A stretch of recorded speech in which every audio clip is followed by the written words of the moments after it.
Guys, আমরা এখন এই প্রান্তিক স্টেশনে, ওই যে দেখতে পাচ্ছ 10টা 57 বাজে, আটকে পড়েছি শিবম আর আমি দুজন মিলে এখন আটকে পড়েছি। এই যে অবস্থা খারাপ। বাড়িতে বলে এসেছিলাম যে আমাদের একটা বন্ধু আছে রোহিতদের বাড়ি চললাম, দিয়ে এসেছিলাম বোলপুরে দুজন মিলে ঘুরতে। এই যে করে এটা আমার জীবনের দ্বিতীয় সবথেকে বড় ভুল, প্রথমটা জানতে হয় না। হ্যাঁ।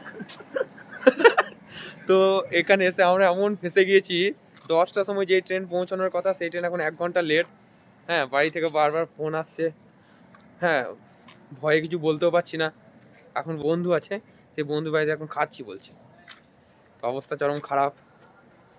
ঠিক আছে, মিথ্যা কথা বলে আসবে না কেউ। হ্যাঁ, বাড়িতে এখন মা বাবা চিন্তা করছে। প্রথমবার লয়, এর আগে অনেক মিথ্যা কথা বলেছি, এটা ঠিক নয়। এই দুজন চলে এসেছি। এবার মনে হচ্ছে বাড়িতে ফোন করে সত্যিটাই বলতে হবে, নাহলে আর নাই। হ্যাঁ, এই ট্রেন তখন থেকে প্রান্তিকে দাঁড়িয়ে আছে, অনেক রাত হয়ে গিয়েছে, আমাকে বাড়িও যেতে হবে। হ্যাঁ, খাওয়া দাওয়া করে নিয়েছি যদিও, কিন্তু তাও বাড়িতে গিয়ে আবার কি বলবো জানি না। তো গাইস, একটু আপডেট দিয়ে রাখলাম।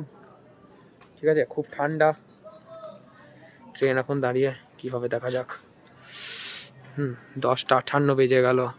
11টা, বাড়ি যেতে সাড়ে 11টার সময় যদি আমোদপুর পৌঁছাই, তাহলে বাড়ি যেতে আমার 11:15 বেজে যাবে। সাইকেলও নিয়ে আসিনি। ঠিক আছে, দেখা যাক কি হয়। টাটা।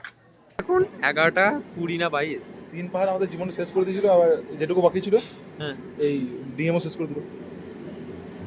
আমাকে বাবাকে ত্যায্যপুত্র করে দিল। অবশেষে 11টা 20-তে আমরা পৌঁছালাম আমাদের গন্তব্যস্থল থেকে। আমরা কোনো পেরিয়ে যাচ্ছি। ভাই আরে গুনা ওফ গাইস, আমরা দুজন পৌঁছে গিয়েছি গাইস। তো হ্যাপি। বাড়ি গিয়ে আলাদাই। না না, ব্লগ করলে হবে না, গসিপ তো করবোই।